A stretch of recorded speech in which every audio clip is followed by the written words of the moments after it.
بینندگان عزیز، این بار با برنامه فروغ سپیدانوی کتاب است به مرکز تحصیلات علاوگی شهر بوستان آمدیم. در این مرکز محفل با نام انیس کنجی تنهای کتاب است عمل می کند و اعضایان و خواهشمندان زیاد دارد. اعضایانش اساساً خوانندگان مؤسسه های تعلیمی شهر بوستان هستند و این محفل دوستداران کتاب را سرجم نموده است. کتاب که منبع دانش و کلید در گنج علم هاست، از این خاطر نورسان کتاب دوستدار علاقه همین مهمیت و اهمیت و ضروریت مطالعه کتاب را خوب درک نموده میکوشند مانند همسالان خود یعنی غالبان آزمون با نفوذ فروغ سپیدانوی کتاب است صاحب دانش خوب و نطق برا و سخندان باشند. امروز در اکثریت شهر و ناحیه‌های ولایت دور اول آزمون مذکور گذرانیده شده، غالبان دور اول به دور شهری آمادگی می‌بینند. در محفل انیس کنجی تنهای کتاب است که راهبری آن را خودی سرور مرکز تحصیلات علاوگی شهر بوستان بیزیاده ستار و به ذمه دارد، غالبان دور اول و دور دوم تیاری دیده ایستادند. من طول 2 سال است که راهبری محفل انیسی کنجی تنهای کتاب است می باشم.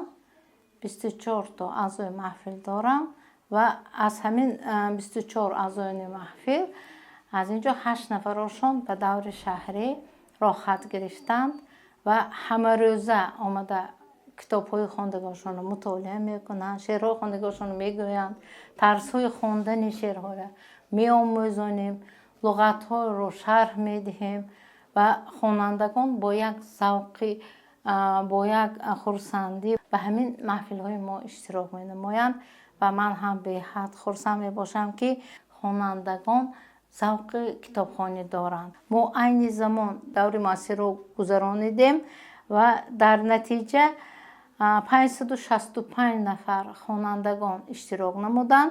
266 نفرشان به دور شهری راه خط گرفتند. با آمادگی پره آنها به دور شهری اشتراک میکنند.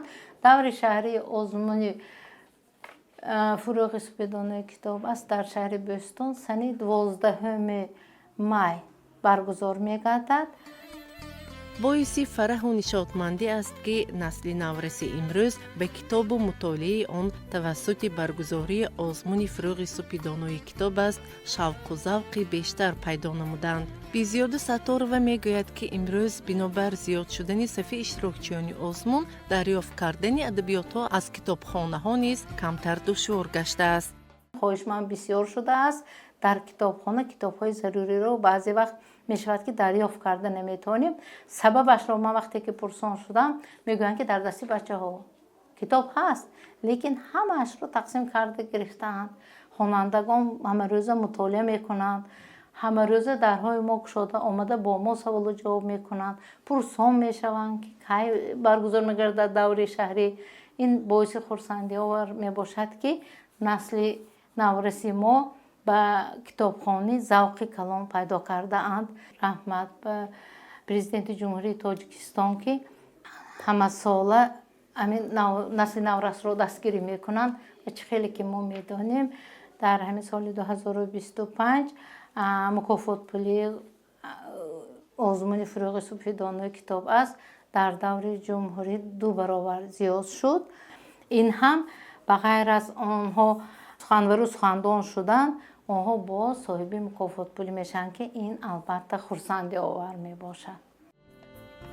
دلنازه لطیفه و اعضای همین محفل انیس کنجی تنهای کتاب است می باشد و به مطالعه کتاب محبت بی اندازه دارد. محض دوستداری کتاب بود که او امروز یکی از اشتراکچیان آزمون است. در خانه نیز او را والدین دستگیری می نمایند و پیوسته برایش کتاب های بدیعی را دسترس می کنند. او دانش خود را از روی نومیناسیون ادبیات بچگانه می سنجد.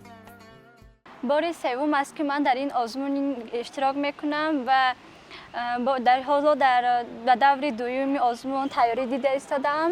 از روی نومیناسیون ادبیات کودکان و نورسان و آثار شفاهی هر یک ما جوانان کتاب خونیم. در وقت خالگی من بسیارتر کتاب میخونم. وقتی که کتاب رو میخونم من خودم را آزاد حس میکنم. جهان معنوی ما باز بسیارتر می شود. پدر و مادر من بسیارتر به من کتاب های بدیهی خریده می دهند تا که من چیزی را بیاموزم برای فایده من.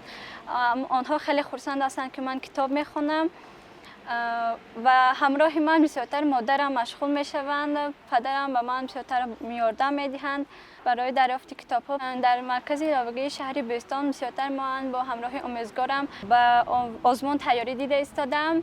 بسیارتر معلمه به من کتاب هایی که در کار بودن درخواست کرده دادن. میخوام برای شما یک افسانه را پیشکش نمایم با نام گنجشکک زبان بریده. بودن نبودند دو پیری بودند.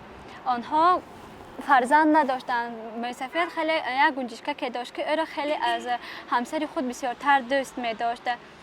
وقتی که پیرمرد به کار می رود گنجشکک آهک را می خورد و همسر او این را دیده خیلی غضب آمده زبان گنجشکک را می برد و گنجشکک گریه کنان از خانه گریخته می رود. وقتی که از پیرمرد از کار برمیاد میبیند که گنجشکک او نیست. از زن خود میپرسد. زن او در جواب هیچ گپ نمیزند. به کافتکاو گنجشکک خود میبراید. دو روز سه روز میکاود اما پیدا نمیکند. بعد باری چهارم است که به کافتکاوی گنجشکک خود میبرد که گنجشکک در یک شاخه درخت نشسته است. بعد گنجشکک اهل واقعه را نقل میکند که من آهک را خوردم و همسر تو زبان مرا برید و به نزد او دو صندوق را برآورده نشان میدهد و میگوید که از همین یک تاش را انتخاب کن و صندوق سبکش را انتخاب میکند و میبیند که در درون او کمی تنگه است و به خانهش میرود و به همسرش میگوید که من گنجشکک را پیدا کردم و او به من دو صندوق را پیشکش کرد. من سبکش را دیدم در آن تنگه بود. همسرش میگوید که ای موسیفیدی به عقل، برای چی وزبینش را نگرفته؟ در آن شاید طلا و تنگه های زیاد باشند. و وقتی که بار دوم به نزد گنجشکک میرود موسیفید وزبینش را میگیرد و در آن وزبینش را گرفته به خانه میآورد و وقتی که همسرش صندوق را میکشاید از درون او مار و گژدو میبرد و موسیفید میگوید که انا دیدی نفسی بد بلای جان است. اشتراکچی دیگر و اعضای فعال محفل ذکرالله محمودов باشد. دومی 4 سال است که به آزمون فروغ سپیدانوی کتاب است اشتراک می نماید. 3 سال موفق نشد ولی این او را روی افتاده نکرد. از بس که اراده قوی دارد باز کوشش نموده ایستاده است تا این بار غالبیت به دست آورد. برای این پیوسته مطالعه می کند و همراه دیگر اعضایان محفل از روی نظامنامه آزمون به نامیناسی ادبیات معاصر تیاری می بیند. یادگاری عینی و این کوهساران زنده باد. شعری ترسونزاده و این آبشاران زنده باد. غنچه های پنبه میخندد ز خنداخندشان، خنده های دختران در پنبه‌زاران زنده باد. مادران تا حال میپایند راهی اسکران، آخرین امیدی این امیدواران زنده باد. تشنگی خوب است وادارد که جویی تشنه، تشنگی های دل از دیداری یاران زنده باد. گرمتر از آتش و روشنتر از خورشید شرق، بوسه های اولین دوستداران زنده باد. تا سخن پرواز آموزد ز مرغانی هوا، لانه های مرغکان در شاخساران زنده باد. تیرباران کردن ما کوششی بیهوده است، هر کی ما را میکشد با شیرباران زنده باد. طولی 4 سال است که در این آزمون اشتراک میکنم. من هنوز در سنی 11 سالگیم خواستم در این آزمون اشتراک نموده سزاوار جایهای نمایان گردم، ولی در دوری مکتبی سزاوار جای دوم گشته به دوری شهری نرفته بودم. سال دومی که اشتراک کردم در دوری مکتبی جا گرفته و دوری شهری راحت گرفتم. در دوری شهری ولی صاحب راحتی دوری ولایتی نگشتم.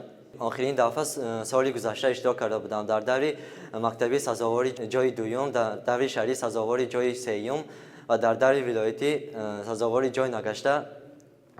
نیت کردم که در سال آینده رفته اشتراک کرده تا دوری جمهوری راحت گیرم و در دوری جمهوری سزاوار جایهای نمایان گردم. مهم این جای گرفتن نیست، مهم آن است که دانش خود را مکمل سازیم و جهان معنوی خود را غنی‌تر گردانیم. این آزمون به من این امکانیت داد که من دانش خود را باز هم مکمل‌تر کرده و دانش و ملکه خود را بلند سازم. зикрулло дар баробари назм ба асарҳои насрӣ низ муҳаббати зиёд дорад ва роману ҳикояҳои нависандагони муосирро бисёр мутолиа мекунад. яке аз онҳо қиссаи таърихии Сотим Улуғзода бо номи ривояти суғдӣ мебошад, ки он ба ҷавонмардию корнамоиҳои гузаштагони халқи тоҷик бахшида шудааст. ин асари таърихӣ ҳаҷман калон набошад ҳам мазмунан васеъ асту наврасонро ба шуҷоату далерӣ ҳидоят мекунад. من در برابر اثرهای نظمی اثرهای نثری را هم از بر نمودم. یکی از اینها پوستی مشهوری روایت سوغدی می باشد که نویسنده این پوست ساتیم اولوغزاده می باشد. این پوست درباره ویرکان نام سوغدی می رود. او بسیار کارنامه ها در این پوست کرده است. قهرمانان دیگری این پوست یادخشتک پهلوانی سوغدی، همسری ویرکان ننیمانچه، پدرش رخشیان. پوستی تاریخی به حساب می رود. در مابین سالهای 670 و 680 این واقعه گذشته شده بود. سوغدی‌ها پیروان دینی زردشت به حساب می رفتند. لحظه‌ای که به من در این پوست پسند آمد این است ویرکان خواست که پهلوانی سوغدی گردد. در این یک شرط بود، اگر روزی نوروز کسی آمده از دسترخوانی که پهلوانی سوغدی آراسته بود کسی از آن چیز خورد، معلوم شود که با همان پهلوان جنگ میکنه. اگر کسی در این جنگ مغلوب گردد آن کس باید کشته شود. зикрулло дар маҷмӯи 110 ғазалу 35 рубоӣ 300 луғат ва достонҳоро аз бар намудааст. як порча аз достони ҷони ширини мирзо турсунзодаро барои мо низ қироат намуд. داستان از میرزا ترسونزاده. جانی شیرین اینقدر جنگم مکن، اینقدر بیهوده دلتنگم مکن. گشته گشته از سفر باز آمدم، باز در نزدت به پرواز آمدم. هر کجا که خواب کردم خیستم، هر کجا که بود جایی زیستم. این دلی من منزلی یادی تو بود، یادی روی حسن آبادی تو بود. به تو نگذشت از گلویم آب هم، به تو در چشمم نیامد خواب هم. به تو هر یک روزی من یک سال شد، به تو دل غش کرد چون اطفال شد. به تو دیدم گرچه زیبا دختران، به تو بشنیدم سرودی عاشقان. به تو در توی و تماشاها شدم، به تو گاها بلبلی گویا شدم. به تو در وصف زنان گفتم سخن، به تو در مجلس فشردم دست زن. لیک در پیش نظر روی تو بود، جلوه ها و چشم و ابروی تو بود. جانی شیرین پس دیگر جنگم مکن، اینقدر بیهوده دلتنگم مکن. نیستم مثل پدرهای دیگر، در بری فرزندها شام و سحر. چار گرد چشم آنها در رحم، گم زند دلهای آنها دم بدم. که پدر گوید اگر فرزندی ما، می نمایی تو به سوی در نگاه. در زمانی پیش اجدادان ما ترک می کردند کوهستان ما. بخت می جستند از بیچارگی، مرده می رفتند از آوارگی. тавре медонем озмуни фурӯғи субҳи донои китоб аст соли ҳафтум аст ки дар кишвар баргузор карда мешавад ва ғолибони он барои наврасони дигар намунаи ибрат гаштаанд. имрӯз мушоҳида мекунем ки аз ҳар як оила қариб якнафарӣ дар ин озмун дониши худро месанҷанд ва ин боиси дар ҳар оила анъана гаштани китобхонӣ шудааст. қаҳрамони дигари барнома низ аз ҳамин гуна оилаҳост. من به خواندن کتاب بسیار شوق و ذوقی بسیار دارم. من بیشتر وقتهای خالگیم را به کتابخوانی صرف میکنم. کتاب دوستی بهترین انسان می باشد. اولین کتاب خوانده من این مکتب کهنه می باشد. من در سن 6 سالگیم به کتابخوانی شروع کردم. 2 سال پیش خواهرچم در آزمون جمهوریوی فروغ صبحی دانایی در دور جمهوریوی جای دوم را اشغال کردند. بعد غالبیت خواهرچم من هم خواستم که در این آزمون اشتراک کرده دانش خود را صیقل دهم. حالا من در دور مکتبی آزمون جمهوریوی فروغ صبحی دانایی اشتراک کردم و به دور دوم را خط گرفتم. این حال من آمادگی دیده ایستادم. حالا میخواهم یک پارچه از داستانی استاد غفار میرزا داستک میخوام به شما قرائت نمایم. بود یا نبود بودگار بود، پولیز نبود شدگار بود، در یک زمان در یک مکان شاهی خلایق مار بود، ماری کلان و زور بود، بدحیرت و خونخوار بود. در آن زمان در آن مکان فرمانبرش زنبور بود. یک روز هنگام بهار زنبور را فرمود مار، در رو بیرو زرزی محق، از بحر من چشنی بیار. رونیش زن درنده را چرنده را پرنده را، کی از همه شیرین بود است فردا خبر بین ما مرا.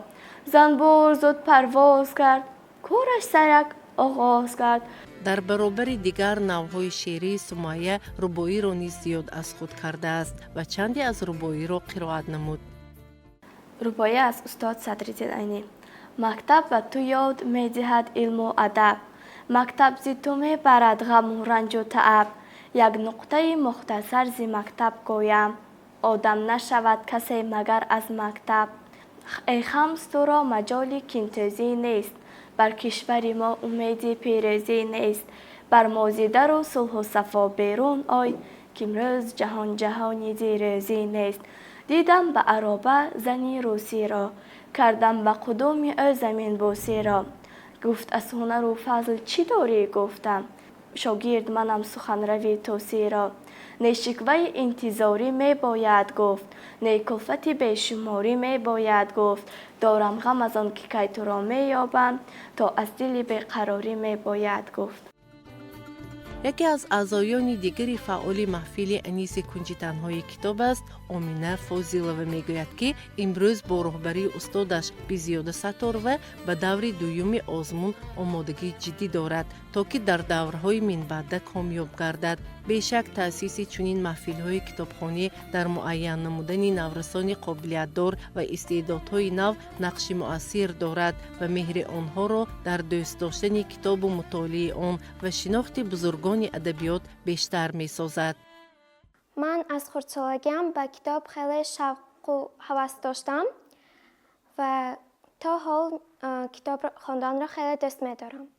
در خانه پدر و مادرم و اهل خانواده‌ام دادرم و دیگرها کتابخوانی را خیلی دوست می‌دارند و به من همیشه توصیه می‌دهند که کتاب خوانید و تا که نطقتان برا شود و یگان چیز را از بر نماید. من از ماه سپتامبر سر کرده به مرکز تحصیلات لاوگی شهر بستان اعضا شدم و همه روزه به این محفل انیس کنجی تنهای کتاب است آمده تیاری میبینم با معلممون. راهبر محفل ما ستاره بزیاده میباشند که معلممون به ما طرز خواندن شعر و شرح لغت و اینچنین مضمون شعر و اگر ما یگان به خطاگی راه دهیم معلممون به ما اصلاح میکنند و ما در خانه رفته باز آن را تکرار میکنیم و امروز به دور دوم آزمون آمادگی دیده ایستاده‌ایم. یک غزل از استاد میرزا ترسونزاده را به شما پیشنهاد نمایم. چی غم دارم دیاری خوبتر از بستان دارم، قوی عزم و ظفر ایجاد خلقی قهرمان دارم. به بالای سرم مرغ سعادت میکند پرواز، زمینی سبز و خورم آبهای زرفشان دارم. در آغوش وطن فضل و کمال نو به نو یابم، جهان داند که به ظلم و اسارت من جهان دارم. سرود این دل شادی مرا هیچ انتهای نیست، به وصف کشور دل صدها داستان دارم. زمینی تاجیکان گو کرد باغ تاجیکان گو کرد، دل خورم سر سبز از بهار تاجیکان دارم. به قانوننامه خود پیشوا با خط زر بنوشت، حقوق خلقا را بین چه بختی جاویدان دارم. قهرمان دیگری ما که او نیز اعضای همین محفل است از نخستین کتاب خوانده‌اش قصه نمود و افزود که امروز برای دوستانش نمونه گشته است و همسالان خود را نیز به مطالعه کتاب دعوت می نماید. من که از خوردیم یعنی به کتاب شوقی بسیار داشتم. میخواستم یعنی از خود کنم یک دانش خودم را سنجم. دویم بار میشود که من به این آزمون اشتراک کرده شدم. به بار اول اشتراک کرده بودم تا دوره شهری رفتم، اما غالبیت به دست نآوردم. بعد 5 سال باز یک بار دیگر میخواستم بختم را سنجم، میخواستم دانشم را سنجم. اشتراک کردم، از دوره مؤسسه‌ای غالبیت به دست آوردم و به دوره دوم این آزمون یعنی راحت گرفتم.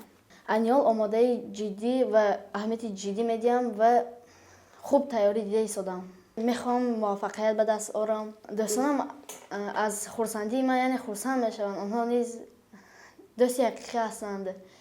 بعضیشان میپرسند که آیا تو باوری داری که از این آزمون میگذری؟ من البته گفتم. اولین کتابی خواندم کتابی صدرالدین عینی بود.